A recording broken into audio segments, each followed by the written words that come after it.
Hello hello hello. शुरू करें। कितना नंबर तक हुआ था? 512। यहां तक हो गया था। पानी का पाचन होता है कहां पर? बड़ी आंत में। कहां होता है? पानी का पाचन होता है कहां पर? बड़ी आंत में। अब बाद बाकी सभी का पाचन कहां होता है? हाँ, छोटी आंत में ना। बाद बाकी सभी चीजों का पाचन छोटी आंत में होता है। कहां होता है? छोटी आंत में होता है। और आहार नाल में जो भोजन हम ग्रहण करते हैं किसके द्वारा? क्रमाकुंचन के द्वारा। किसके द्वारा? क्रमाकुंचन क्या है? मांसपेशियों में संकुचन। मांसपेशियों में संकुचन और फैलाव को हम लोग क्रमाकुंचन कहते हैं। यहां से होना था ना। पित्त रस की प्रकृति अब देखो चला। जो उदर रस की प्रकृति अगर कहेगा या जठर रस कहेगा, क्या कहेगा? जठर रस या उदर रस की जो प्रकृति होती है ये अम्लीय होती है। कैसी होती है चला? अम्लीय होती है। पित्त रस जो होता है, पित्त रस जो होता है ये कैसी होती है? क्षारीय। ई अम्लीय होता है हाइड्रोक्लोरिक एसिड के कारण। किसके कारण? आई क्षारीय होता है सोडियम बाइकार्बोनेट यानी बेकिंग सोडा के कारण। किसके कारण? हम आपको बोले थे जितना भी टाइप का सोडा है वो सब का सब क्या है? क्षार है। तो आपको क्वेश्चन कहेगा जठर या उदर रस अम्लीय होता है किसके कारण? हाइड्रोक्लोरिक एसिड के कारण। अब पित्त रस क्षारीय होता है किसके कारण? बेकिंग सोडा के कारण। जल्दी से लिख लो।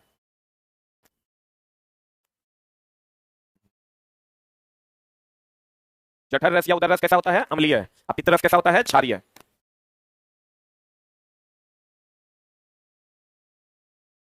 शुक्रवार को चलेगा, हम कर देंगे खत्म।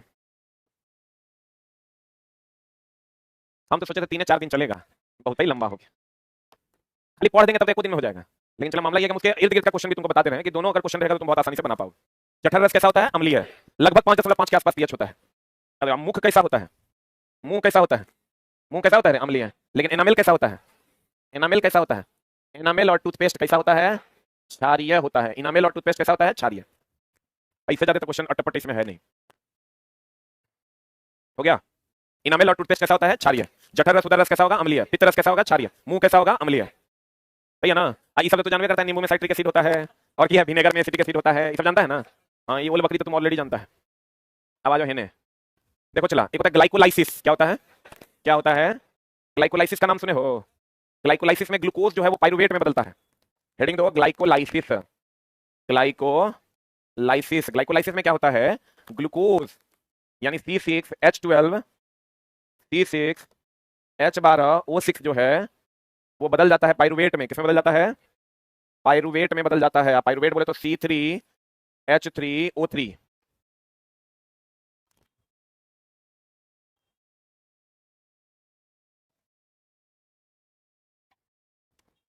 हो गया। देखो ग्लाइकोलाइसिस में क्या होता है दोस्त मेरे कि ग्लूकोज टूट जाता है किसमें? पाइरुवेट में। किसमें टूट जाता है? ग्लूकोज हो गया C6H12O6, आई पाइरुवेट में टूटेगा C3H3O3 में। क्लियर है? बोलो ना रे। तो ग्लूकोज किसमें टूट जाता है? पाइरुवेट में। किसमें टूट जाता है? यानी 6 कार्बन कितने कार्बन में टूट जाता है? 3 कार्बन। 6 कार्बन 3 कार्बन में टूट जाता है। ग्लूकोज चला जटिल यौगिक है। कौन यौगिक है? ग्लूकोज कैसा यौगिक है? जटिल। जितना कार्बोहाइड्रेट है वो सब जटिल यौगिक है। जटिल यौगिक को सरल शर्करा में या सरल शर्करा को जटिल यौगिक में। कल हम बोले थे आपको कि पौधे सरल को जटिल में बदलते हैं क्योंकि वो CO2H2O को बदलते हैं ग्लूकोज में। हम लोग क्या करते हैं? ग्लूकोज जटिल को सरल में बदलते हैं। सही है ना? अब कहता है एक 6 कार्बन वाले ग्लूकोज के अणु को 3 कार्बन वाले अणु पाइरुवेट में विखंडन होता है और इसे हम लोग ग्लाइकोलाइसिस कहते हैं। क्या कहते हैं इसको? ये जो प्रक्रिया है चला इसे हम लोग ग्लाइकोलाइसिस कहते हैं। और ये पूरी प्रक्रिया जो है, ये पूरा का पूरा जो मामला है चला, ये कोशिका द्रव्य में होता है। कहां होता है? ये पूरा का पूरा मामला कोशिका द्रव्य में होता है। कहां होता है चला? ये पूरा का पूरा मामला कोशिका द्रव्य में होता है। ये जो ग्लूकोज पाइरुवेट में बदलता है ये पूरा मामला कहां होता है? कोशिका द्रव्य में। और यह प्रक्रिया क्या कहलाती है? ग्लाइकोलाइसिस। क्या कहलाती है? ग्लाइकोलाइसिस कहलाती है। बताओ, यह प्रक्रिया तो ग्लाइकोलाइसिस कहलाती है और यह प्रक्रिया कहां होता है? कोशिका द्रव्य में होता है। अब देखो चला, पाइरुवेट का विखंडन और श्वसन जो होता है, पाइरुवेट का जो विखंडन और श्वसन होता है ग्लाइकोलाइसिस के दौरान, तो इसमें 3 बातें होती है जो बच्चा बढ़िया से समझिएगा। इसका मामला थोड़ा सा गड़बड़ है। अगर हम लोग कहते हैं जो श्वसन हम लोग करते हैं इसमें 3 बातें हैं, या तो पर्याप्त ऑक्सीजन होगा या अपर्याप्त ऑक्सीजन होगा या ऑक्सीजन नहीं होगा। 3 बातें हैं। हम लोग जो श्वसन के दौरान ऊर्जा गेन करते हैं इसमें 3 बातें हैं, या तो ऑक्सीजन पर्याप्त होगा, या तो ऑक्सीजन क्या होगा दोस्त मेरे? ऑक्सीजन क्या होगा? ऑक्सीजन पर्याप्त होगा, या ऑक्सीजन आंशिक होगा। आंशिक होगा मतलब अपर्याप्त होगा, अपर्याप्त होगा। या नहीं तो ऑक्सीजन क्या होगा? अनुपस्थित होगा। क्या होगा चला? अनुपस्थित होगा। तो इसमें अगर हम बात करें ऑक्सीजन अगर पर्याप्त होगा तब जो हमको मिलेगा वो मिलेगा CO2 प्लस H2O अब प्लस क्या मिलेगा? ऊर्जा। अगर ऑक्सीजन अपर्याप्त है, जैसे हम लोग दौड़ते हैं तो हम लोग को ऑक्सीजन पर्याप्त नहीं मिलता, हम लोग जोर जोर से सांस खींचते हैं क्योंकि हम लोग को ऑक्सीजन पर्याप्त नहीं मिलता और जोड़ों में दर्द भी होने लगता है। क्यों? क्योंकि यहां पर बनता है लैक्टिक एसिड। क्या बनता है? लैक्टिक अम्ल। और जब ऑक्सीजन अनुपस्थित हो जाएगा तो धीरे धीरे आप बेहोश होने लगते हैं क्योंकि बेहोशी की स्थिति आ जाती है। देखिए, अगर ऑक्सीजन अनुपस्थित हो वहां पर आपको रख दिया जाए तो धीरे धीरे आप बेहोशी की स्थिति में चलने लगेगा, हाथ पैर आपका एकदम सुस्त होने लगेगा क्योंकि इथेनॉल का निर्माण हो जाता है। किसका निर्माण होता है? अभी नहीं सोचना दारू पीने से बढ़िया है ऑक्सीजन हटा दें जीवन से। अरे दारू पीने से बढ़िया है कि ऑक्सीजन हटा दीजिए, इथेनॉल का निर्माण होगा, अपने आपका शरीर जो है काम करना बंद कर देगा। ऑक्सीजन पर्याप्त होगा तो क्या होगा, CO2 प्लस H2O प्लस ऊर्जा। ऑक्सीजन आंशिक और अपर्याप्त होगा, लैक्टिक एसिड प्लस ऊर्जा। ऑक्सीजन अनुपस्थित होगा तो इथेनॉल प्लस ऊर्जा। सही है ना? तो देखो इसको याद रखने के लिए आप ये समझिए, पर्याप्त होगा तो CO2 प्लस H2O प्लस ऊर्जा, अपर्याप्त होगा तो जो दौड़ते हैं हम लोग तो लैक्टिक एसिड का निर्माण करेगा, और अगर एकदम अनुपस्थित हो जाएगा तो बेहोशी आ जाएगी तो इथेनॉल क्या हो जाएगा, इथेनॉल का निर्माण करता है। दारू पिए हैं आप लोग कभी? नहीं पीजिएगा भी नहीं, हम एक बार ट्राई किए थे लेकिन चला इतना कड़वा है वो कि पीना मेरे बस में नहीं था, इसलिए हम उसको नहीं पिए। मतलब एक घूंट स्प्राइट नहीं, तुम मतलब साफ ही इतना, तुम देखना जो आदमी दारू पीता है वो सबसे पहले जब एक पैक डालेगा ये जो ऐसे करता है ना, इसलिए कि चला उसका टेस्ट बहुत ही घटिया है। बस हमको लगता है इतना घटिया टेस्ट का दैनिक जीवन में कुछ भी उपस्थित नहीं है उसके अलावा। अब पता नहीं फिर भी लोग पीते हैं, क्यों पीते हैं, तो जो पीते हैं वो जाने। लेकिन चला हम लेकिन एक बार ट्राई किए थे, हमको लगा कि एक बार पी के देखते हैं, सब पी रहा है, मजा आता है, एक बार देते हैं पी के। लेकिन चला वो टेस्ट इसका इतना खराब है कि आप उसको पी नहीं सकते, लेकिन बहुत लगभग लोग पीवे करते हैं। तो टेस्ट छोड़ो, लोग कहता है टेस्ट को छोड़ो, मजा को देखो, तो वही वाला बात है। तो अगर आप नहीं पिए हैं तो कभी पीजिएगा नहीं। ऑक्सीजन अनुपस्थित होता है तो क्या बना देगा, इथेनॉल। क्या बना देगा? तुम लोग लेकिन मन में सोचता होगा आप तो पीवे करते होंगे, भाई सही बोल रहे हैं, सोच रहा था क्या आप पागल है कि रहे? अच्छा चला अगर हम पिएंगे तो हम कह देंगे हम दारू पीते हैं, कौन जुल्म हो जाएगा? मेरा कौन क्या उखाड़ लेगा? भाई पैसा कमाते हैं हम, अपने पैसे का पीते हैं, इसमें क्या? तो हम स्टूडेंट नहीं है ना, मन करेगा पिएंगे। अभी चला मन कर नहीं रहा है, जब मन करेगा शुरू करेंगे। हम सोचे हैं 60-65 के बाद शुरू करेंगे।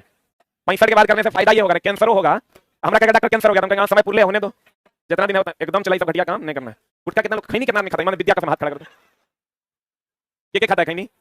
विद्या कसम है, एक खैनी प्लस H2O प्लस ऊर्जा, और ऑक्सीजन अपर्याप्त या आंशिक मात्रा में होने पर लैक्टिक एसिड प्लस ऊर्जा। ऑक्सीजन अनुपस्थित होने पर क्या बनेगा, इथेनॉल प्लस CO2 प्लस ऊर्जा। 9 को काट दिया।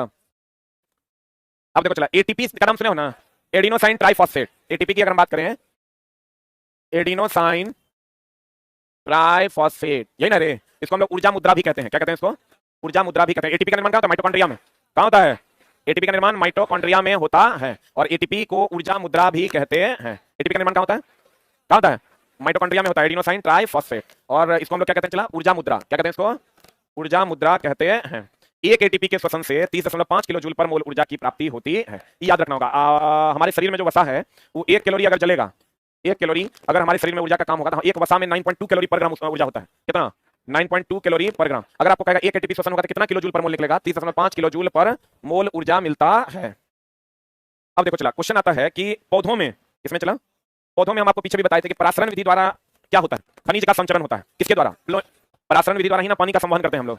या पानी का जो परासरण विधि है क्या, अगर पानी अपने आप अवशोषित हो गया तो यह विधि क्या कहलाती है? परासरण। देखो बात बताओ, जड़ में हम मोटर लगे हैं, अपने आप अवशोषित होता है, यह क्रिया क्या है? परासरण। तो हम ये कह सकते हैं कि पौधों में परासरण होता है। बोलेंगे पौधों में क्या होता है? पौधों में परासरण की घटना होती है। परासरण क्या है? लिखिएगा परासरण, परासरण लिख के डाल दीजिएगा। हाँ विपिन पाठक भैया, आपका कमेंट हम देख रहे हैं,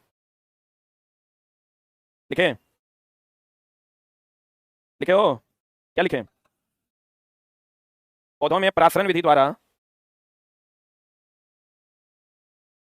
जल का अवशोषण होता है।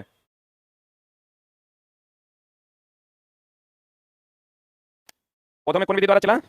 परासरण विधि द्वारा जल का अवशोषण होता है। देखो पौधों में जल, खनिज लवण कौन विधि द्वारा? लिखना परासरण विधि वह विधि है, परासरण विधि वह विधि है,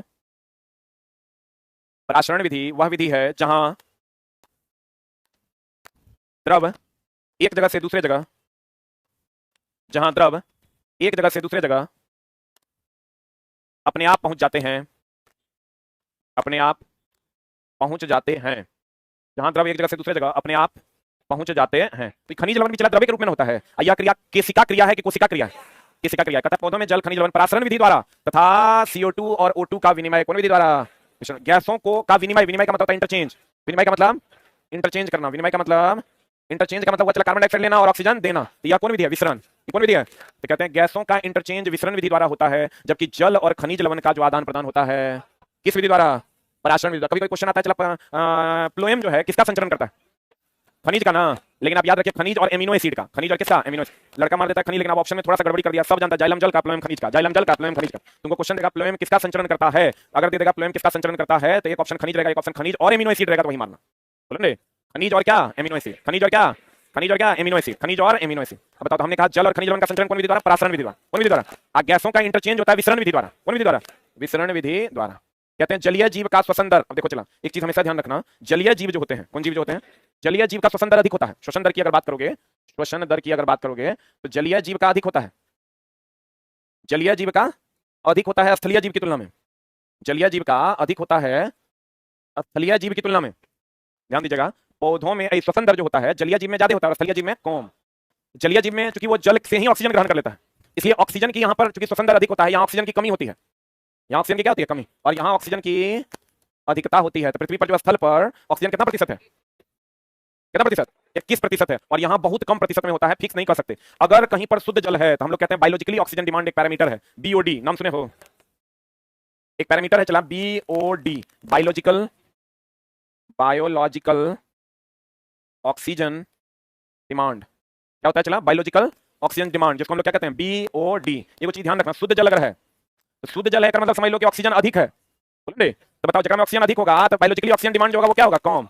बोले नहीं करेगा, ये इधर पहले ध्यान देना तब लिखना। पूछता है क्वेश्चन चला, कहता है बीओडी बोले तो बायोलॉजिकली ऑक्सीजन डिमांड, अगर शुद्ध जल है तो ऑक्सीजन डिमांड, ऑक्सीजन की मात्रा ज्यादा होगी, ऑक्सीजन की मात्रा ज्यादा होगी तो डिमांड कम होगा। जिसकी मात्रा आपके पास ज्यादा होती है उसका डिमांड आपके पास क्या होता है, कम होता है। किसी भी चीज की मात्रा अगर आपके पास चला जी ज्यादा है तो आप उसका डिमांड कीजिएगा, लेकिन मतलब अगर डिमांड नहीं है मतलब आपके पास मात्रा पर्याप्त है, अगर मात्रा कम रहेगा तो तुरंत डिमांड हाई हो जाएगा कि नहीं हमको वो बात चाहिए ही चाहिए। क्लियर है, बोलो रे। जैसे आपके पास अगर कोई ऐसा चीज हो जो बहुत ज्यादा हो गया हो, पहले नहीं था लेकिन अब है तब उसका डिमांड आपके पास क्या हो जाएगा, कम हो जाएगा। बोलो रे, रसगुल्ला तो भरपेट खिला दें, हम तो कहेंगे और रसगुल्ला खाओगे और खाओगे, ना ना छोड़ो, मांग रहे थे देवे नहीं किया, अब हमारा अपने है, अब तो रसगुल्ला की कोई जरूरत नहीं। बोलो ना रे, अब एक तुम लोग दूसरा जगह लेके जा रहे हैं, दैनिक जीवन भी ऐसे ही चलता है। अगर मान लो कि तुम्हारी मैडम तुम्हारा फोन नहीं उठा रही है तो समझ लो कि तब तो जरूरत होगा नहीं, यही बात है, क्या करने उठा रही है देख लो। कहते हैं अगर अशुद्ध जल है, कौन जल है, सब बात में उल्टा सोच लेता है। अशुद्ध जल है तो ऑक्सीजन क्या है, कम, ऑक्सीजन क्या है चला, ऑक्सीजन क्या है, कम, ऑक्सीजन कम होगा तो बायोलॉजिकली ऑक्सीजन डिमांड क्या होगा, ज्यादा। जल्दी लिख, इलेक्ट्रिक एसिड बनेगा क्या होगा, थकान, थकान है ना होगा, जल्दी थक जाओगे। तो अगर आप चाहते हो एनर्जी लेवल मेंटेन रहे तो कैसा जल पीना है, शुद्ध जल। क्लियर है, बोलो ने। कुछ ऐसा भी फिल्टर चला, अभी मेरे घर पे कुछ दिन पहले आया था, 8.5 लाख रुपए का खाली फिल्टर था, 8.5 लाख का फिल्टर था। उसमें गुण क्या था, वो जल को आयनीकृत करता था, जल को आयन में तोड़ देता था। जब आयन में टूट जाता था, जब आप उसको पीजिएगा तो उसका तो H2O जो है अगर आयन में टूट जाएगा तो किसमें बदल जाएगा, H plus plus H minus में टूटेगा। आज जब टूट जाएगा तो इसको इलेक्ट्रॉन चाहिए, दूसरा प्लस हटेगा, माइनस चाहिए, माइनस हटेगा, प्लस जाएगा, मतलब दूसरे को अपने साथ जोड़ेगा तो दूसरा टूटेगा, तुम्हारा पाचन आसान हो जाएगा। नहीं समझा, पाचन कब होता है, जब बॉन्ड टूटेगा खाना कि जुटेगा खाना, तो टूटेगा। तुम जो पानी पीते हो अशुद्ध जल है, अशुद्ध जल वो आयनीकृत नहीं होता है, आयनीकृत नहीं होता है, ऑक्सीजन की मात्रा भी कम होती है, तो ऑक्सीजन की मात्रा कम है तो तुमको वो ऊर्जा नहीं मिल पाएगा, CO2 प्लस H2O प्लस ऊर्जा नहीं मिलेगा, तुम्हारे इलेक्ट्रिक एसिड का फॉर्मेशन होगा, तुमको थकान महसूस होगा। और दूसरा कि H2O तुम्हारा आयनीकृत नहीं होगा, आयनीकृत नहीं होगा, आयन नहीं बनेगा, आयन नहीं बनेगा तो दूसरे को अपने साथ तोड़ के घुलाएगा नहीं, अब तोड़ के घुलाएगा नहीं तो पचेगा नहीं तो वो अनडाइजेस्टेबल हो जाएगा। अगर ये तोड़ देगा, आयन में टूट जाएगा तो ये दूसरे को अपने साथ क्या करेगा, जोड़ लेगा। बोलो रे, कोई भी चीज एक जगह से टूटेगा तो दूसरी जगह क्या होगा, जुड़ेगा। बोलो रे, अगर नहीं टूट रहा है तो मतलब दूसरे से जुड़ेगा नहीं। बोलो ना रे, इसलिए हम लोगों को शुद्ध पानी पीना चाहिए, कहते हैं, गौर फरमाइएगा। अब मामला क्या चला, श्वसन दर जो है वो जलीय जीव में ज्यादा होता है, किसमें ज्यादा होता है, जलीय जीव में ज्यादा होता है, स्थलीय जीव में कम। स्थलीय जीव में अगर कम होता है तो यहाँ ऑक्सीजन की मात्रा अधिक, श्वसन कम है तो ऑक्सीजन बचेगा ना, यहाँ जलीय जीव में श्वसन ज्यादा होता है तो ऑक्सीजन की क्या हो जाएगी, कमी हो जाए। बोलो हाँ। अब देखो कहते हैं जलीय जीव का श्वसन दर स्थलीय जीव से अधिक होने के कारण जल में वायु के तुलना में कहाँ कम ऑक्सीजन होता है, जल में ना, क्योंकि जलीय जीव का श्वसन दर अधिक होता है, क्योंकि जलीय जीव का श्वसन दर क्या होता है, अधिक होता है। जलीय जीव का श्वसन दर अधिक होगा तो वहाँ ऑक्सीजन की क्या हो जाएगी, कमी। क्लियर है, बोलो ना रे। किरचॉफ का नियम सुने हो, हाँ देखो चला, किरचॉफ का 2 नियम था, एक वोल्टेज लॉ था, एक करंट लॉ था, नाम सुने हो। किरचॉफ का 2 नियम था, एक था वोल्टेज लॉ, या एक चला कहते हैं धारा नियम, या इसी को हम लोग कहते हैं जंक्शन लॉ, ये पहला लॉ था, या इसी को हम लोग कहते हैं नोड लॉ, नोड लॉ। एक होता है चला, एक होता है वोल्टेज लॉ, कौन लॉ चला, वोल्टेज लॉ। वोल्टेज लॉ को हम लोग क्या कहते हैं, लूप लॉ। ये दोनों जो है ना, ये क्या कहता है, ये कहता है इनकमिंग करंट बराबर आउटगोइंग करंट। अगर किसी पर 2 एम्पियर की धारा यहाँ आ रही है किसी पॉइंट पर, और 3 एम्पियर की धारा यहाँ से आ रही है, तो जो निकलने वाली धारा होगी वो कितना होगी, 5 एम्पियर। ये धारा के प्रवाह को बताता है, किसको बताता है, ये कहता है बंद लूप में कुल वोल्टेज 0 होगा, बंद परिपथ में कुल वोल्टेज जो होगा, कुल वोल्टेज क्या होगा, 0 होगा ना, कुल वोल्टेज कितना होगा, 0। ये किरचॉफ का नियम धारा के प्रवाह के बारे में बताता है कि जितना आएगा उतना जाएगा। लेकिन यही फैराडे का नियम है, फैराडे का विद्युत चुम्बकीय प्रेरण का नियम, ये धारा उत्पन्न होने के बारे में बताता है कि फ्लक्स कटेगा तो क्या जनरेट होगा, बोलो रे। धारा के उत्पन्न होने के बारे में कौन बताता है, फैराडे। कौन बताता है, कौन बताता है, फैराडे। लेकिन धारा के प्रवाह के बारे में कौन बताता है, किरचॉफ। बोलो हाँ, बोलो हाँ। इसको हम लोग कहते हैं धारा, यह नियम धारा या आवेश संरक्षण। कल तो था हमको लगता है एलपी वाला टेस्ट में, कल एलपी वाला टेस्ट में था ना, ये ऊर्जा संरक्षण। पढ़ो नहीं तो मोबाइल देखना, पढ़ो, मोबाइल नहीं रहेगा जाने नहीं बचेगा, कहीं इंगेज हो गया है, गलत आता नहीं है। प्रवाह, मोटर में धारा का प्रवाह समझाया जाता है तथा उत्पन्न किया जाता है धारा फेराडे के विद्युत चुंबकीय प्रेरण के सिद्धांत के अनुसार। क्लियर है कि डाउट है? अगला लाइन, प्लाज्मा, प्लाज्मा चला, प्लाज्मा, प्लेटलेट, हिपेरिन, इसका नाम सुना है? प्लाज्मा जो है ये खाद्य पदार्थों का परिवहन करता है। क्या करता है चला? परिवहन करता है। हिपेरिन जो होता है ये रक्त में पाया जाता है, जो जमने देता है कि जमने नहीं देता है? रक्त के अंदर पाया जाता है, जो रक्त को जमने नहीं देता। आगे बता, प्लेटलेट, प्लेटलेट रक्त के अंदर रक्त को जमने नहीं देता हिपेरिन। अब बाहर में रक्त को जमने नहीं देता है, जमने देता है कि जमने नहीं देता है? हाँ, जमने देता है। कौन? प्लेटलेट। इसी के कारण रक्त जमता है। एक मिनट होल्ड डाउन, हमने आपको कहा प्लाज्मा किस किस चीज का परिवहन करता है? जितना खाद्य पदार्थ है, नाइट्रोजनी अपशिष्ट है, उस सब का परिवहन कौन करता है? प्लाज्मा। हिपेरिन रक्त को रक्त के अंदर जमने नहीं देता, और प्लेटलेट जो है वो जमने देता है। जमने देता कहां? बाहर कि अंदर? बाहर में, अंदर में जम जाकर बन जाएगा, बाहर यह जमने देता है। कौन जमने देता है? प्लेटलेट। ये कहां? बाहर के अंदर? आइए कहां? अंदर, रक्त के अंदर मतलब शरीर के अंदर। बोलो रे।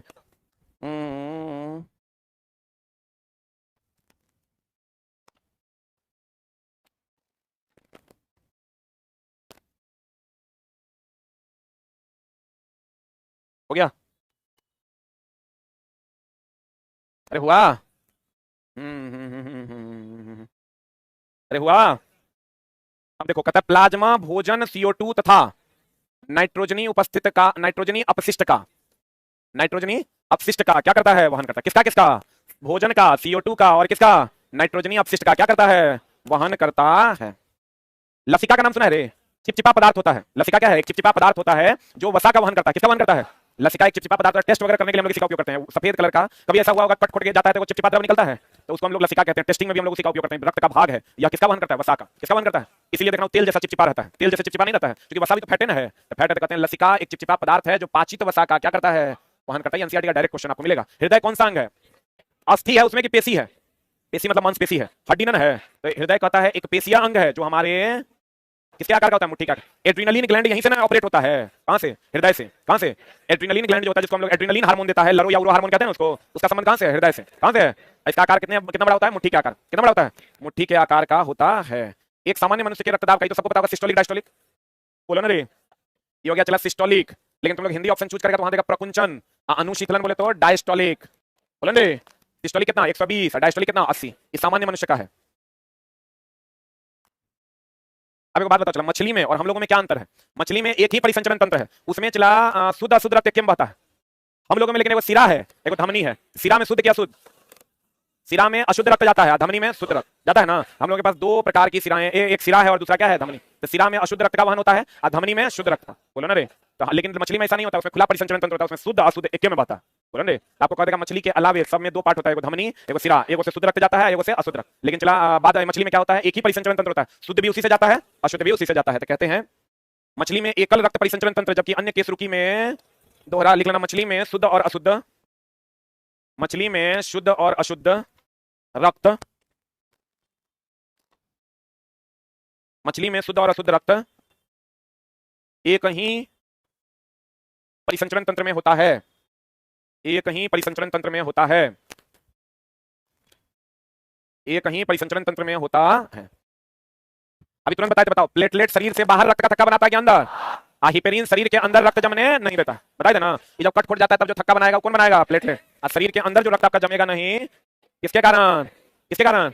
हिपेरिन के कारण। हिपेरिन का निर्माण कहां होता है? यकृत में। यकृत बोले तो लीवर में। पित्त का निर्माण भी यकृत में होता है। किसका निर्माण? ये पित्त का निर्माण भी कहां होता है? अब पित्त का स्टोरेज कहां होता है? पित्ताशय में। पित्त का काम है वसा का पाइसीकरण करना। पित्त का काम क्या है? पाइसीकरण करना मतलब क्या करना? तोड़ना। पाइसीकरण करना मतलब क्या करना? तोड़ना। अब देखो कहता है लसिका, अभी तुरंत बताया था, लसिका क्या करता है? वसा का वहन, पाचित वसा का वहन। किसका वहन करता है? लसिका पाचित वसा का वहन करता है। लसिका रक्त प्लाज्मा के समान, परंतु इनमें अल्प मात्रा में क्या होता है? प्रोटीन होता है। तथा यह कैसा होता है? रंगीन। और ध्यान रखना, क्लोरीन भी रंगहीन होता है। क्लोरीन क्या होता है चला? रंगहीन होता है। लसिका रक्त प्लाज्मा के समान, परंतु इसमें अल्प मात्रा में प्रोटीन होता है, और यह कैसा होता है चला? रंगहीन। और यह क्या करता है? पचित वसा का वहन करता है। किसका वहन करता है? अब प्लाज्मा क्या करता है चला? CO2 भोजन और नाइट्रोजनी अपशिष्ट का वहन करता है, जबकि लसिका पचित वसा का वहन करता है। लसिका में प्रोटीन भी पाया जाता है, ग्लोब्यूलिन में भी प्रोटीन पाया जाता है, एल्ब्यूमिन में भी प्रोटीन पाया जाता है। याद रखना चला, ग्लोब्यूलिन, ग्लोब्यूलिन किसमें चला? ग्लोब्यूलिन में क्या पाया जाता है? प्रोटीन। एल्ब्यूमिन, एल्ब्यूमिन कहां पाया जाता है? मूत्र में। एल्ब्यूमिन में भी पाया जाता है प्रोटीन। हम अभी तुरंत बताए थे प्लाज्मा जो है वो भोजन का खनिज लवण का तो वहन करवे करता है, साथ में एमिनो एसिड का भी वहन करता है। किसका वहन करता है? ग्लोबुलिन में भी प्रोटीन होता है, लसिका भी प्रोटीन का बना होता है, एल्ब्यूमिन भी किसका बना होता है? प्रोटीन का। हो गया? पढ़िए। लसिका तरल को बाह्य कोशिकाएं अवकाश से पुनः रुधिर में ले जाता, बाह्य कोशिकाओं से फिर रुधिर में लसिका ही ले जाता है चीजों को। पादप में अधिकांश कोशिकाएं कैसी होती है? मृत होने का। अब देखो चला, पादप में पौधों में कम ऊर्जा की आवश्यकता होती है। क्यों होती है? क्योंकि इसका जो बाहरी उत्तक है, जो बाहरी आवरण जिसको आप कहते हैं मृदु उत्तक, मृदु उत्तक कहते हैं ना, वो चला कंप्लीट मरा हुआ होता है, उसमें कोई जान नहीं होता। इसलिए मनुष्य की तुलना में, स्तनधारी की तुलना में पौधों को कम भोजन की आवश्यकता होती है। लेकिन एक बार हम लोग पौधा लगा देते हैं और उसको 2 महीना बाद, 3 महीना बाद, 6 महीना बाद भी खाद देते हैं तो कोई दिक्कत होता है? आम में तो देखते हैं जब आम फलने का टाइम आता है उससे कुछ दिन पहले लोग एक बार खाद लगा देता है। तो पौधों को कम ऊर्जा की जरूरत होती है क्योंकि उसमें बहुत सारे उत्तक मृत हैं, बहुत सारे उत्तक क्या है? मृत हैं, जिसको ऊर्जा की कोई आवश्यकता नहीं है। तो कहते हैं, आपको कहेगा क्वेश्चन कि पादप में अधिकांश कोशिकाएं मृत होने के कारण इसे कम ऊर्जा की आवश्यकता होती है कि ज्यादा कम ऊर्जा की आवश्यकता होती है। वाष्पोत्सर्जन, जाइलम में जल की गति, चूसक प्रेरक बल। ये चला देखो एक चीज का ध्यान रखना, वाष्पोत्सर्जन, एक मिनट होल्ड डाउन। जाइलम में जल की जो गति होती है ये कोशिका टू कोशिका होती है, सेल टू सेल, कोशिका से कोशिका में। लिख लो, कहता है वाष्पोत्सर्जन जाइलम में जल की गति कोशिका से कोशिका में चूसक या प्रेरक बल द्वारा होता है। हम बताते हैं कैसे। अभी तुरंत आपको बताए थे परासरण, याद है? क्या बताए थे? चला परासरण क्या बताए थे? तो परासरण एक प्रकार का चूसके बल है रे। जैसे पानी का परासरण होता है, तो पानी का परासरण होता है, पानी हम लोग जड़ में डालते हैं और उसका क्या कर लेता है? चूसन कर लेता है। तो चूसके बल के द्वारा परासरण होता है। हम लोग कहते हैं फ्लोएम हो या जाइलम हो, कौन बल काम करता है वहां? चूसक बल को हम लोग क्या कहते हैं? प्रेरक बल के नाम से जानते हैं। अभी तुरंत बताते हैं, फ्लोएम के बारे में सब जानता है, खनिज लवण या भोजन का संचरण करता है। जाइलम जल का, फ्लोएम किसका? खनिज लवण का। फ्लोएम किसका? खनिज लवण का। लेकिन जानिए आपकी फ्लोएम पादप में भोजन के अलावे किसका? एमिनो एसिड का संचरण करता है। किसका संचरण करता है? ये तो एक सवाल पढ़े होंगे, जाइलम जल का फ्लोएम खनिज लवण का, जाइलम जल का फ्लोएम खनिज लवण का, जाइलम जल का फ्लोएम खनिज लवण। लेकिन अब आप ये जानिए कि फ्लोएम खनिज लवण का तो करवे करता है, साथ में क्या रहता है? Amino acid. साथ में क्या रहता है? Amino acid. एमिनो एसिड से किसका निर्माण होता है? प्रोटीन का। अब प्रोटीन से उत्तक का, उत्तक से अंग का, अंग से शरीर का। अब पता चला मानव उत्सर्जन तंत्र, जैसे देखो किडनी उत्सर्जन तंत्र है। किडनी क्या है? चला बताओ, किडनी का होता है? दूगो। ये क्वेश्चन एनसीईआरटी का है, अगर आप पढ़िएगा एनसीईआरटी आपको मिल जाएगा। दूगो किडनी होता है, इसको कहते हैं चला मूत्रवाहिनी। मूत्रवाहिनी क्या होता है? दूगो। इसको कहते हैं मूत्राशय। ये हो गया मूत्रमार्ग। मूत्रमार्ग हो गया कईगो? एगो। मूत्राशय हो गया एगो, मूत्रवाहिनी हो गया दूगो, अवृक हो गया दूगो। कितना बारी क्वेश्चन बताए भी हैं, एनसीईआरटी का डायरेक्ट क्वेश्चन है। कहते हैं मानव में दूगो किडनी होता है, दूगो मूत्रवाहिनी होता है, एगो मूत्राशय होता है। ये क्या है? मूत्रवाहिनी। ये क्या है? मूत्रमार्ग। ये क्या है? क्या है ये? मूत्राशय। ये क्या है? किडनी। ये क्या है? किडनी। मानव उत्सर्जन तंत्र में एक जोड़ा वृक्क, वृक्क बोले तो किडनी, दो मूत्रवाहिनी, कितनी मूत्रवाहिनी? और एक क्या? मूत्राशय और एक मूत्रमार्ग होता है। क्लियर है? कितना किडनी होता है? दूगो। मूत्रवाहिनी का दूगो, मूत्राशय का एगो, मूत्रमार्ग का एगो। कृत्रिम वृक्क का नाम सुना है ना? डायलिसिस जो हम लोग कहते हैं, अपोहन। अरे मशीन लगा के आजकल चला किडनी फेलियर खूब हो रहा है। अगर आप किसी भी प्रकार का मेडिसिन रेगुलर खाइएगा ना तो किडनी फेलियर के चांसेस बहुत ज्यादा हो रहे हैं। कोई भी मेडिसिन, जैसे कुछ लोगों को गांव में भी हम देखे, तो वो मेडिकल शॉप वाला हमारा दोस्त है, उसकी दुकान पे हम थे, तो एक आदमी था, वो आया तुरंत गैस का दवाई लेने, गैस का दवाई लिया, वो चल गया। बेचारा गरीब आदमी था, छोटा का टैबलेट, छोटा का 60 डेली कमाता लेबर में, आया अपना 60 का दवाई लिया, चल गया। फिर आया अगले दिन, फिर हम गए संजोग से उसी टाइम में, तो फिर वो दवाई लेकर 60 का चल गया। हम बोले भाई जो तुम दवाई खा रहे हो, ये 60 का कब से खा रहे हो गैस का? बोला पिछले 7 साल से खा रहे हैं। अब उसको एक बार कभी गैस हो गया, गैस होने के बाद उसको दवाई खाने के बाद रिलीफ मिल गया, बार बार खाने लगा। बॉडी उसका एंटी नहीं बना पाया, जो एंटा एसिड जनरेट नहीं कर पाया, जिसके कारण उसका आदत लग गया तो धीरे धीरे चला क्या होगा? उसका किडनी फेलियर होगा। पेन रिलीफ का मेडिसिन लोग देखिएगा, किसी के गांव घर में जोड़ का दर्द हो रहा है, अब डॉक्टर बोला कि एक सप्ताह पेन रिलीफ खाइए, और से आराम लगा, डेली वो मार लेता है। आपके अगल बगल में भी ऐसे प्राणी पाए जाते होंगे, डेली गैस का गोली, डेली पेन रिलीफ खाने वाले। तो चला ऐसे लोगों को एकदम सख्त मना कीजिए कि आप डॉक्टरी सलाह लीजिए, नहीं तो अगर आप ऐसा करते हैं तो किडनी आपके फेल होने के चांसेस बहुत ज्यादा है। किडनी एक बार फेल हो गया मतलब फिर बचने के चांसेस बहुत कम है, क्योंकि सब चला ललवे जी नहीं ना है कि बेटी थी तो बेचारे को दूसरा किडनी मिल गया, लेकिन आप समझो उनकी बेटी तो बहुत महान है कि वो अपना किडनी जो है उनको दे दिया, तो उनके साथ कुछ अलग प्रॉब्लम होता होगा, अधिक उम्र होने के बाद कुछ भी हो सकता है, ये अलग मैटर है, लेकिन नहीं खाना चाहिए। परिवार में भी कोई अगर एक्स्ट्रा बहुत मेडिसिन, अब देखिए गांव घर का जो डॉक्टर होता है, जो झोला छाप सब, वो सब हिट एंड ट्रायल करता है पेशेंट पर। हिट एंड ट्रायल समझ रहा है ना? जैसे देख लिया कि पहले देखेगा बुखार है तो पहले सुमो ठोकेगा वो, एक वो एंटीबायोटिक एजिथ्रल मार देगा।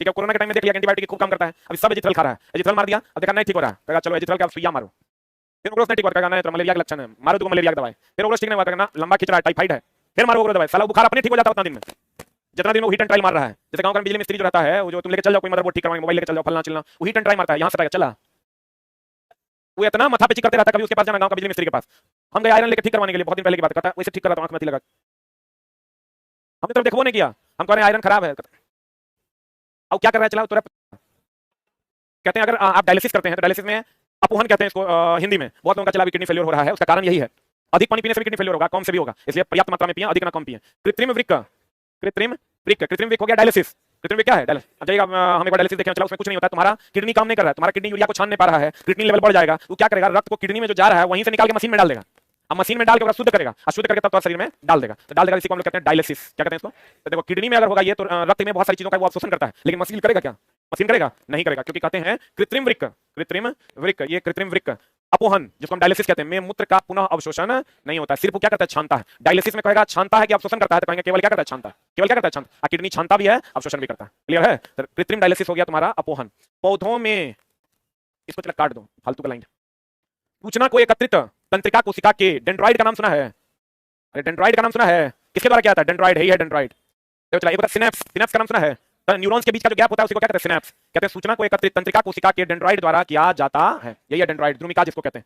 द्रुमिका यानी डेंड्राइड के द्वारा सूचना एकत्रित किया जाता है। आइए चला, कौन सिग्नल होता है? विद्युतीय सिग्नल। कौन सिग्नल? विद्युतीय सिग्नल होता है। अब दो न्यूरॉन्स के बीच के गैप को सिनेप्स कहते हैं। क्या कहते हैं? चला अब देखो, कहता है द्रुमिका यानी डेंड्राइड द्वारा कौन आवेग उत्पन्न होता है? कौन आवेग उत्पन्न होता है? विद्युतीय आवेग। डेंड्राइड जो होता है वो कौन आवेग उत्पन्न करता है? विद्युतीय आवेग। एक्सॉन, कौन चला? ये है एक्सॉन। ये तंत्रिका कोशिका है, इसके बीच में ये क्या है, चला एक्सॉन। एक्सॉन के अंतिम छोर पर विद्युतीय आवेग किसमें बदल जाता है? यहां तक तो चला ये विद्युतीय आवेग होता है, लेकिन इसके अंतिम छोर पर जब यहां आएगा तो ये विद्युतीय आवेग किसमें बदल जाएगा? रासायनिक आवेग। किसमें बदल जाएगा? रासायनिक आवेग में बदल जाता है। किसमें बदल जाता है? लेकिन अगर आपको कहेगा तंत्रिका में कौन आवेग होता है, तो कहेंगे विद्युतीय आवेग। और कहेगा तंत्रिका के एक्सॉन के अंतिम भाग पर विद्युतीय आवेग किसमें बदल जाता है? रासायनिक आवेग। किसमें बदल जाता है? रासायनिक आवेग में बदल जाता है। तंत्रिका कोशिका में खाली स्थान पर क्या होता है? क्या होता है रे? सिनेप्स बना होता है। क्या बना होता है? सिनेप्स बना होता है, सिनेप्टिक एंड होता है। सिनेप्स क्या होता है? चला देखो, कभी कभार ऐसा देखना, जितना भी दिमाग वाला दवाई चलता है ना, ब्रेन से रिलेटेड दवाई चलता है, तंत्रिका तंत्र न्यूरॉन से रिलेटेड दवाई चलता है, देखना बहुत लंबे समय तक चलेगा, बहुत लंबे समय तक। किसी को भी देखना, एक बार दिमाग वाला डॉक्टर के पास जाना, वो 6 महीने से कम का दवाई नहीं लिखेगा, मिनिमम पहले 3 महीने का लिखेगा, 3 महीने के बाद फिर कहेगा आना, तब तो स्थिति देख लेंगे क्या है, अब फिर तो दवाई को क्या करेगा, बढ़ाते चला जाएगा। उसका कारण है कि जो दो न्यूरॉन्स के बीच में जो गैप होता है, सिनेप्स, ये मान लो 2 न्यूरॉन्स है, इसके बीच में सिनेप्स है, ये चला मिसमैच कर जाता है, आदमी का संतुलन खो जाता है। जो सिग्नल उसको मिलना चाहिए, जो उसको रिफ्लेक्स एक्शन या किसी ठंडा गरम चीजों को वो समझ पाएगा, वो नहीं समझ पाता, उसका जो इन्फॉर्मेशन होता है वो लैक करने लगता है। उसी को सीधा करने के लिए, फिर उसको मिलाने के लिए हम लोग दवाई का यूज करते हैं, इसलिए वो दवाई लंबे समय तक चलता है। ये जो दो तंत्रिका, 2 न्यूरॉन्स के बीच का जो गैप है, इसी को हम लोग सिनेप्स कहते हैं। क्या कहते हैं इसको? यही चला ऊपर नीचे हो जाता है, तो हमारा सिग्नल जो है वो क्या करने लगता है, मिसमैच। कहते हैं पागल हो गया, पागल हो गया मतलब उसका सिग्नल क्या हो रहा है, मिसमैच हो रहा है। उसको लंबे समय तक फिर उसको मैच करने के लिए दवाइयां चलाई जाती है। कहते हैं तंत्रिका कोशिका में खाली स्थान पर क्या होता है? क्या होता है रे? सिनेप्स होता है। क्या होता है? सिनेप्स होता है। जो आवेग को एक स्थान से दूसरे स्थान तक, वही सिनेप्स अगर मिसमैच हो जाएगा तो आवेग एक स्थान से दूसरे स्थान तक जाएगा, तो वही आदमी हो जाता है पागल। तो उसमें चला, कोई भी डॉक्टर होगा तो लंबे समय तक के लिए आपको मेडिसिन लिखेगा। जंतु में प्रतिवर्ती चाप यानी रिफ्लेक्स एक्शन का नाम सुने हो? बोलो ने, जंतु में प्रतिवर्ती चाप रिफ्लेक्स एक्शन मेरुरज्जु द्वारा मस्तिष्क से तीव्र काम क्रियाकलाप का नियंत्रण करता है, जो मस्तिष्क के नियंत्रण से बाहर होता। क्या चला, अभी अगर मान लो हमको कोई यहाँ चुभाएगा, इसे चुभाएगा तो एक सिग्नल हमारे तंत्रिका तंत्र को जाएगा कि भैया चुभ रहा है, दर्द हो रहा है, फिर दूसरा एक एक्शन इधर से होगा, और फिर रिफ्लेक्स एक्शन होगा तंत्रिका तंत्र से इधर की ओर रिकवर करने के लिए। बोलो ने, तो जब रिकवर करने के लिए जो ये सिग्नल छोड़ेगा, वो सिग्नल मस्तिष्क के कंट्रोल से बाहर होता है। वो सिग्नल कौन कंट्रोल करता है? कौन कंट्रोल करता है? स्पाइनल कोड कंट्रोल करता है। कौन करता है? जैसे अगर हम किसी को ऐसे चुभा देते हैं तो मस्तिष्क तंत्रिका तंत्र को सूचना मिलती है भैया चुभ गया है, चुभ गया, तो ये सूचना यहां से गया कहां, मस्तिष्क को, मस्तिष्क फिर सूचना बैक करता है भैया उसको रिकवर करो, रिकवर करो, तो वो किसके पास आता है? स्पाइनल कोड के पास। तो बताओ मस्तिष्क के कंट्रोल से बाहर हो गया कि उसके कंट्रोल में रहा? तो कहते हैं जंतु में प्रतिवर्ती चाप रिफ्लेक्स एक्शन मेरुरज्जु द्वारा मस्तिष्क से तीव्र काम क्रियाकलाप का नियंत्रण करता है, जो मस्तिष्क के नियंत्रण से किसके नियंत्रण में चला जाता है? Spinal cord. किसके नियंत्रण में जाता है? लिख लो इसी को बढ़ा के, तथा यह स्पाइनल कोड के नियंत्रण में चला जाता है। तथा यह स्पाइनल कोड के नियंत्रण में चला जाता है। मेरुरज्जु नाम सुने हो? हेलो, क्या कहते हैं? मेरुरज्जु रीढ़ की हड्डी केस रुक दंड से क्या रहती है? सुरक्षित रहती है। जो आपका स्पाइनल कोड होता है वो किससे सुरक्षित रहता है? केस रुक दंड से सुरक्षित रहता है। पादप सूचनाओं का संवहन विद्युत रसायन के उपयोग द्वारा करता है। रसायन के उपयोग द्वारा नहीं, किसके? क्यों? क्योंकि पादप में भोजन आयनों में टूट जाता है, और जहां पर आयन का प्रवाह होगा वो किसका प्रवाह है? विद्युत धारा का। किसका प्रवाह है? आयन का प्रवाह। किसका प्रवाह है? विद्युत धारा। तो कहते हैं पादप सूचनाओं का संवहन रसायन के उपयोग से, विद्युत रसायन के उपयोग से। अब पता चला पादप कोशिका का आकार एवं दिशा किसके द्वारा? अच्छा बताओ, पादप में कोशिका की जो दिशा होगी, किधर से किधर जाएगा, जल तय करेगा। जल जिधर बहेगा उधर कोशिका की दिशा होगी, जिधर जल नहीं बहेगा उधर कोशिका की दिशा नहीं होगी। तो कहते हैं पादप कोशिका में आकार और दिशा किसके द्वारा नियंत्रित होता है? एक होता है रसायनुवर्तन। रसायनुवर्तन का एक उदाहरण पराग नलिका का किसमें बदलना है? बीजांड की ओर वृद्धि करना है। पादप वृद्धि हार्मोन। अच्छा, ऑक्सीजन का नाम सुने हो ना? ये क्या है? वृद्धि हार्मोन। साइटोकाइनिन से क्या होता है? कोशिका विभाजन। एस्बेसिस एसिड का नाम सुना होगा, तो कोशिका वृद्धि को क्या करता है? रोकता है। पतझड़ वगैरह उसी से आता है। ऑक्सीजन वृद्धि हार्मोन है, बोले मैं नहीं करेगा। एब्सिसिक एसिड जो है वो वृद्धि को क्या करता है? रोकता है। क्या करता है? रोकता है। तो कहते हैं जिब्रेलिन का नाम सुना है? तना हो गया, फल हो गया, फूल हो गया, इसमें वृद्धि किसके कारण होता है? जिब्रेलिन के कारण। किसके कारण? देखो तुमको क्या पूछेगा? ऑक्सीजन। ऑक्सीजन वृद्धि हार्मोन है। प्रकाशानुवर्तन किसके कारण होता है? ऑक्सीजन के कारण। प्रकाश के प्रति जो अनुवर्तन होता है किसके कारण? किसके कारण? ऑक्सीजन के कारण होता है। किसके कारण होता है? ऑक्सीजन के कारण होता है। जिब्रेलिन के कारण तना, फूल, फल इत्यादि में क्या होता है? वृद्धि होता है। एब्सिसिक एसिड के कारण पतझड़ होता है। तो पतझड़ कब होगा? इसका मतलब वो वृद्धि को रोकेगा कि बढ़ाएगा। और साइटोकाइनिन के कारण कोशिका विभाजन होता है, बोले मैं नहीं करेंगे। कहते हैं पादप में वृद्धि हार्मोन ऑक्सीजन का संश्लेषण प्ररोह के अग्रभाग, बताओ वृद्धि होगा तो अग्रभाग में वृद्धि होगा कि बीच वाला में? अग्रभाग ही ना चला बढ़ेगा। तो कहते हैं पादप में वृद्धि हार्मोन ऑक्सीजन के संश्लेषण प्ररोह के अग्रभाग में होता है। यह कोशिकाओं की लंबाई में वृद्धि के लिए सहायक है। जिब्रेलिन तना, फल, फूल इत्यादि में वृद्धि के लिए सहायक है। साइटोकाइनिन किसमें सहायक है? कोशिका विभाजन में सहायक है। एब्सिसिक एसिड ये वृद्धि करता है, वृद्धि को रोकता है। एब्सिसिक एसिड वृद्धि संदर्भ रोकने तथा पानी फल को गिरने में मदद करता है। इसी को ना चला पतझड़ कहते हैं। आपको कहेगा पतझड़ के लिए कौन जिम्मेवार है? Abscisic acid. कहेगा ऊपरी भाग के वृद्धि के लिए कौन जिम्मेवार है? ऑक्सीजन। कौन जिम्मेवार है?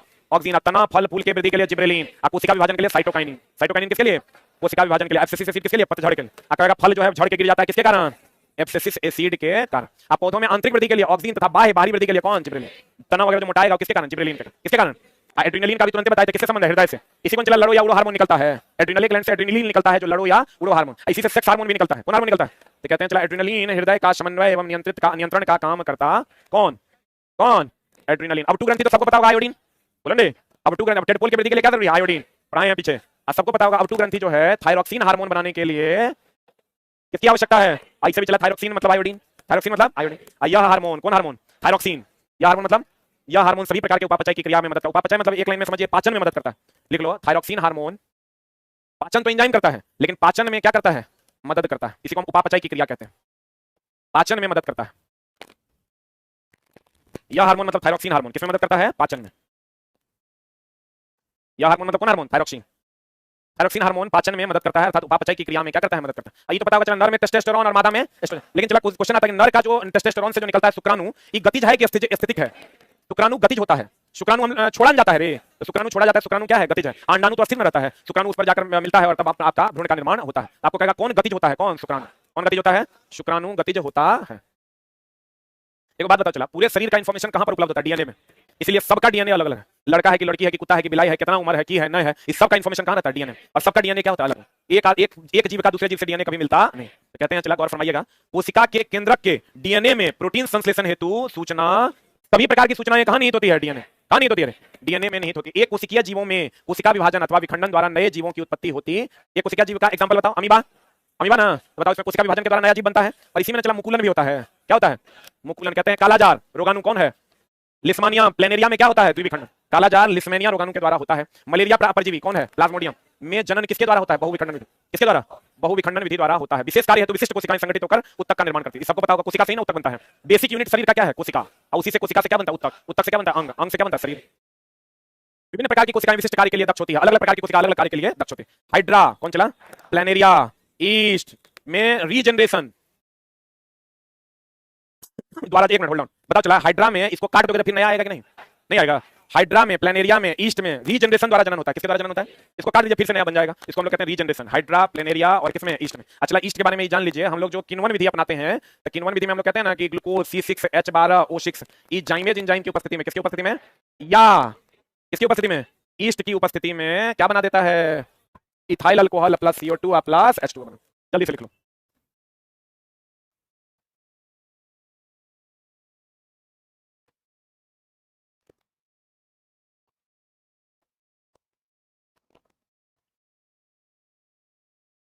हो गया। आपको कहेगा किस विधि द्वारा इथाइल अल्कोहल बनता है, किण्वन विधि द्वारा, कहेगा कौन सी गैस निकलती है, कार्बन डाइऑक्साइड, कहेगा किसका उपयोग करते हैं, जाइमेज या ईस्ट, ये दोनों उत्प्रेरक का काम करता है। जो एरो पर रहता है चला वो क्या है, उत्प्रेरक, जो अभिक्रिया में भाग नहीं लेता लेकिन अभिक्रिया की दर को बढ़ा या क्या देता है, घटा देता, क्लियर है। C6H12O6, यही ग्लूकोज जब बदल जाएगा पाइरुवेट में, इसको कहते हैं ग्लाइकोलाइसिस, क्या कहते हैं, और उसमें कई कार्बन होता है, 3 गो, C3H3O3, यह प्रक्रिया क्या कहलाती है, ग्लाइकोलाइसिस। जब ग्लूकोज पाइरुवेट में बदलता है यह प्रक्रिया ग्लाइकोलाइसिस कहलाती है, लेकिन जब ग्लूकोज इथाइल अल्कोहल में बदलता है यह प्रक्रिया क्या कहलाती है, किण्वन। आई किसकी उपस्थिति में, जाइमेज एंजाइम और ईस्ट, ये दोनों क्या है, उत्प्रेरक। क्या है ये उत्प्रेरक, किसे कहते हैं, जो अभिक्रिया की दर को बढ़ा दे या घटा दे, उसी को उत्प्रेरक कहते हैं। ईस्ट हाइड्रा कौन विधि द्वारा, मुकुलन होता है, जब काट के लगाते हैं कहते हैं किस विधि द्वारा होता है, चला मुकुलन विधि द्वारा। ईस्ट हो गया, हाइड्रा हो गया, इसमें मुकुलन की विधि होती है। ब्रायोफाइलम की पत्तियों के मार्जिन की कणिकाएं विकसित होकर किसका निर्माण करती है, नए पौधे। ये क्वेश्चन तुमको डायरेक्ट एनसीईआरटी में मिलेगा कि किसके मार्जिन की दर्रों में कलिकाएं बनती है, नई कलिकाएं बनती है, नए पौधे बनते हैं, आंसर आपको मिल जाएगा। एक ऑप्शन ब्रायोफाइटा है वहां एनसीईआरटी में, एक ऑप्शन ब्रायोफाइलम। जब ये कहते हैं मार्जिन से कणिकाएं विकसित होकर नए पौधे, मतलब चला जहां गैप रहता है ना, गैप में नया पौधा निकल जाता है। मार्जिन का मतलब होता है गैप, मार्जिन का मतलब गैप में जो नए पौधे निकल जाते हैं, ये घटना किसमें होती है, ब्रायोफाइलम। लेकिन जो एनसीईआरटी तुम बनाओगे वहां ब्रायोफाइलम भी है, ब्रायोफाइटा भी है, क्या मानना, ब्रायोफाइलम। मार्जिन मतलब गैप में नए पौधे का बनना, कहां होता है, ब्रायोफाइलम, कहां होता है। ईस्ट और हाइड्रा में क्या होता है, मुकुलन। ईस्ट और हाइड्रा में क्या होता है, मुकुलन। अब विभिन्न प्रकार की कोशिकाएं अलग अलग कार्य करने में क्या होती है, दक्ष होती है। हाइड्रा प्लेनेरिया ईस्ट रीजनरेशन होगा, काट के लगाएंगे फिर से लगेगा, रीजनरेशन की क्रिया होती है। विशेष कार्य है तो विशिष्ट कोशिकाएं संगठित होकर किसका निर्माण करती है, उत्तक का निर्माण करती है। मलेरिया परजीवी कौन सा, प्लाज्मोडियम। बहुविखंडन की एकल विखंडन, एक कोशिकीय जीवों में कोशिका विभाजन अथवा विखंडन द्वारा नए जीवों के उत्पत्ति। नर में क्या होता है, टेस्टोस्टेरोन। नर का शुक्राणु गतिज की स्थैतिक, एस्ट्रोजन मादा में। अब बताओ सभी सूचनाएं कहां होती है, डीएनए में, कहां होती है। सबका डीएनए अलग अलग किसे हैं। अब टू ग्रंथि में थायरॉक्सिन हार्मोन बनाने के लिए क्या चाहिए, आयोडीन। टेडपोल के निर्माण के लिए क्या चाहिए, क्या चाहिए, यह हार्मोन सभी प्रकार की उपापचय क्रिया मतलब क्या, पाचन। मेटाबॉलिज्म सुने हो ना, मेटाबॉलिक क्रिया करता है मतलब पाचन में सहायक होता है। किसमें सहायक होता है, पाचन में सहायक होता है। पौधों में आंतरिक वृद्धि के लिए क्या, ऑक्सीन। अब बाह्य वृद्धि के लिए जिब्रेलिन। एड्रेनलिन हार्मोन का संबंध किससे है, हृदय से। किसे है, इसी को लड़ो या उरो हार्मोन कहते हैं। कौन हार्मोन कहते हैं इसको।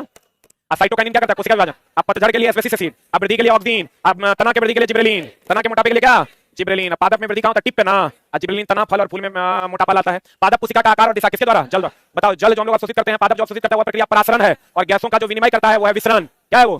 क्या है वो? उसको हम लोग विसरण कहते हैं। मेरुरज्जु रीढ़ की हड्डी केसरुक दंड द्वारा क्या रहती है? सुरक्षित रहता है। आप पादप जो सूचनाओं का संवहन करता है, रासायनिक विधि की विद्युत रासायनिक विधि किसके द्वारा? और एक्सॉन के अंतिम भाग में विद्युतीय सिग्नल रासायनिक सिग्नल में परिवर्तित हो जाता है। सिनेप्स क्या है? दो न्यूरॉन्स के बीच का गैप। दो न्यूरॉन्स के बीच का गैप को क्या कहते हैं? न्यूरॉन। सिनेप्स क्या कहते हैं? क्या कहते हैं?